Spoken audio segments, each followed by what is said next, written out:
ओडिशार गोटे झील जेबे देशर राष्ट्रपति हेले सारा राज्य गर्व छाती फुलाई आउ आज ओडिशार आउ गोटे झीर जुईरे से ओडिशा कांदुची। बालेश्वर एफएम कॉलेज रो से छात्री जे न्याय पई चित्कार करुथिला हेले ता कथा केही सुनिलेनी। शेषरे से निजको निया लगाई देला। यह कौन आत्महत्या थिला ना पूरा सिस्टम द्वारा करा दैथिबा एक हत्या? कहानी स्पष्ट।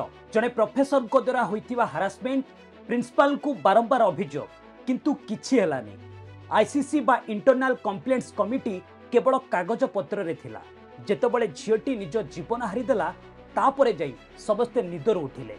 प्रोफेसर आउ प्रिंसिपल गिरफ हेले। आउ एबे आरंभ होईछि राजनीतिर खेल। शासन रे थिबा बीजेपी सरकार कहउछंती दोषी को छड़ा जीवनी आउ 20 लाख टंकार सहायता घोषणा करिसंती। पूर्वरु 24 वर्ष शासन रे थिबा बीजेडी एबे विरोधी आसन में बसी सिस्टम उपरे प्रश्न उठाउछि। आउ कांग्रेस ए घटना को नहीं ओडिशा बंद कला। किंतु एटी प्रश्न उठुछि एई पार्टी से पार्टी उपरे दोष लदुछि। किंतु सत कोन?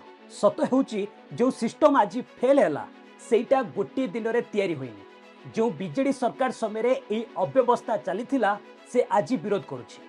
आउ जो बीजेपी सरकार हाथ रे एबे शासनर डोरी से कौन केवल टंका दे दायित्व सारी देबे? गोटे झीर स्वप्न आउ जीवनर दाम कौन 20 लाख टंका? आउ एबे जेतबळे क्राइम ब्रांच तदंत आरंभ होईछि किछि नुआ आउ भयंकर प्रश्न सामना को आसीछि। पेट्रोल आसिला केउठु? क्राइम ब्रांच पेट्रोल टांकीर सीसीटीवी खोजुछि। देहरे निया लागिला परे से झीटी दौड़िकी अध्यक्षक रूम आड़ को जाउथिले। तांकु फेराइला किए? गोटे एते बड़ कॉलेज रे कौन गोटे भी अग्नि निर्वापक जंत्र नथिला? जदि ताहा व्यवहार होइतांता ताहले झीटीर 30 रु 40% पड़ी थांता आउ से बंची जाई थांते।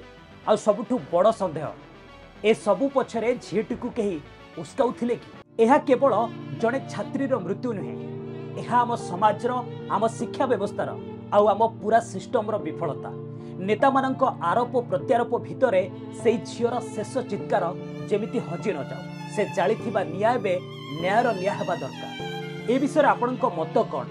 कमेंट सेक्शन में निश्चय जनइबे। सेही असहाय झीटी को न्याय मिलू। भिडियोटी को एते शेयर करंतु जेमिति कर्तृपक्षक कान रे ए आवाज पहुंची पारिबो। धन्यवाद।